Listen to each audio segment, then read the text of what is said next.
What's up guys, welcome back to another video. Today we got for you some resisted exercises to improve your acceleration. So we did post a video a little bit ago with some of our favorite exercises to improve acceleration. So this one you might see some repeat exercises, but we're talking about these exercises in a different light. So for today's video, it's what we call coordinative resisted training. So pretty much it's working on really highly skilled movements, such as your acceleration, your first couple steps.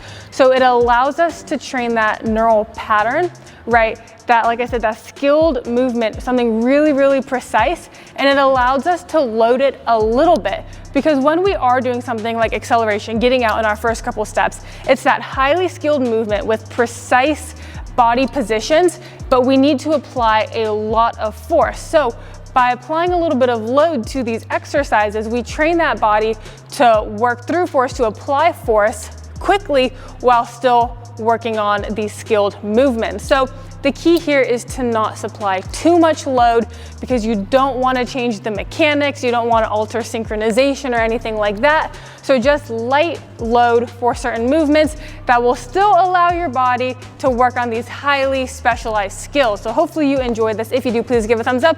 Please subscribe to the channel. We post new videos every Tuesdays and Thursdays, so make sure to subscribe to catch all of them. Hope you enjoy. First exercise, in no particular order, we are going an explosive plate step up. So by doing this exercise, it allows us to train an aggressive first step, right? You hear me talk about it all the time, the importance of that first step, having good leg height, right? So we want to break that hip plane, toe to the top of the shoe. You want your toe out in front. You don't want it tucked right there. A lot of athletes, they don't get their knee up high enough. They don't have a good lean. They don't put enough oomph into the movement. So by getting this step, it allows us to work on the explosive nature of it while having a little bit of load, right? So I'm gonna start here, I'm gonna drive, and I'm gonna go like that. So you get to see my leg going up, going out. You get to see my back leg be straight, right? We want full extension. I want my toe dragging into the ground, and then I want to be able to lean, right? I need good accelerative mechanics, horizontal force production, positive angles.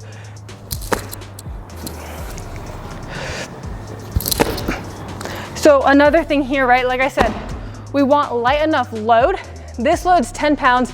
It allows me to put force into it to explode, to propel myself, but it's not too heavy to where it changes my mechanics. You still need the nervous system to fire really fast. So we can work on the skilled movement, but just a little bit of load. Number 2, this is one of my favorite exercises to teach that first step. Number 1, because it's fantastic on teaching mechanics, but because it does have that resistance. So one thing that also with the resistance, yes, you're fighting through producing extra force, but having something hold you really allows an athlete to work on getting good angles. I find a lot of the times these athletes, they don't want to have a good lean because they're scared that they're going to tip over or fall. But every time, if I'm holding them, if they're in a band with a pole, something that's anchoring them, then they're comfortable getting that really good lean. You can hit your repetitions and it feels more natural to them. So that's one reason why I love doing these types of resisted exercises. So with this one, you guys have seen this before, band in. All I'm gonna do is take a really aggressive first step. Same thing I said in the first exercise, drive that knee up, drive that knee out, right toe up as well.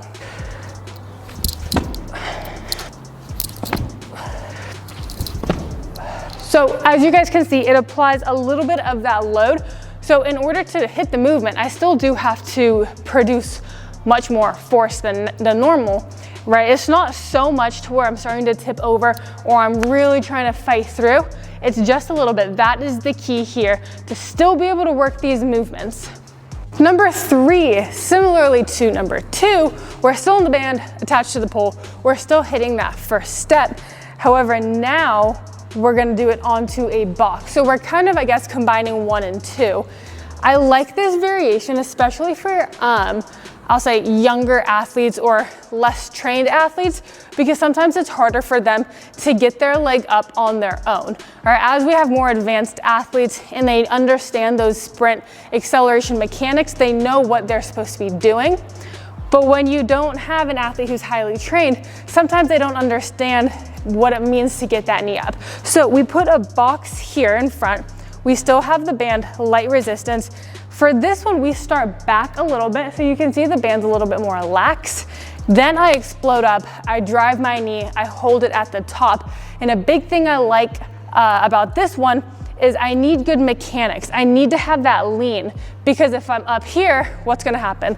That band's gonna pull me. So it teaches the athlete good posture, good mechanics.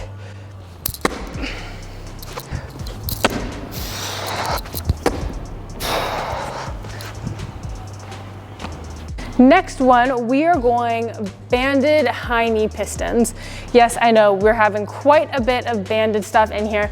I like the band for these because it allows you to use your arms. If we're holding too much like load, like plates or dumbbells or something, for example, it doesn't really allow the arms, maybe dumbbells, but you don't want something that's going to change the mechanics. And a lot of athletes already have problems using their arms. They're already super funky. So I like doing bands because it does have that load, but it doesn't too much change what your upper body is doing, because it's super important. So for this one, we're going banded high knee pistons. I absolutely love high knee pistons. This one is all about your rate of firing. How fast can you get your body going? Can you hit and go?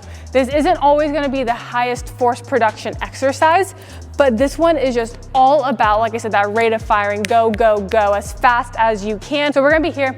You need a good lean. Like I said before, if you pop up, that band's going to pull you. So good lean. Fire up your high knee pistons. We don't have to go all the way up, right? Try to get them about here. So like I said, it's not gonna be that perfect, flawless acceleration mechanic, but how fast can you go?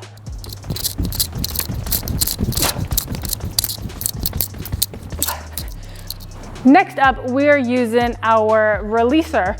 So if you don't have one of these, absolutely no worries. We've spent many years training without. You can easily use a band to do this.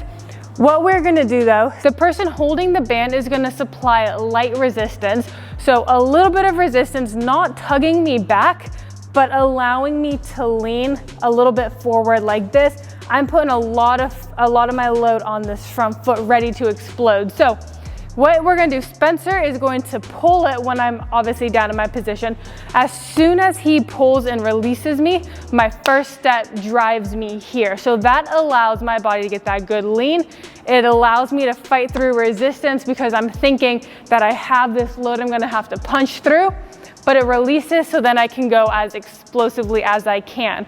Like I said, you don't need this. If you have a resistance band, totally fine, use that. I just feel like I can lean a little bit better here with this. And if you are using that band, then have the first person, when they start to go, the person holding the band, go with them.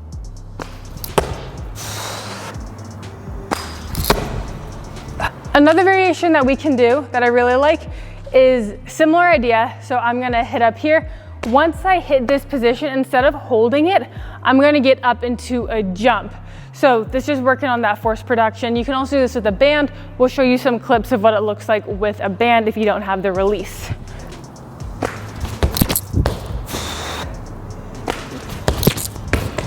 Last one, we are just gonna be doing some resisted sprints. So we use what's called the Exergenie. It allows for a light resistance up to a lot of resistance, but as I mentioned, you want to be light, probably under 10%. That way your synchronization doesn't change, your mechanics don't change. So I'll insert a lot of clips. We use this quite a bit with our athletes, and I have noticed a world of difference because that load allows them to work on that neural patterning, right, but still fighting through. So the biggest key is don't load it too much. Make sure you're firing as much as you can and just hit your repetitions. Changing sprint mechanics, I say this a lot, is extremely difficult for athletes.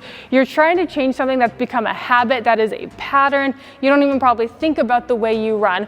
You're trying to change these little nuances of something as you're going at a rapid pace. So it's very difficult. So when we do exercises like this, it's just to work on, altering those mechanics to make us more efficient, make us faster. So make sure you get those repetitions in. It's a lot of the nervous system that we got to try to alter. So hopefully you enjoy this. If you do, please give it a thumbs up. Please subscribe. We'll see you in the next one.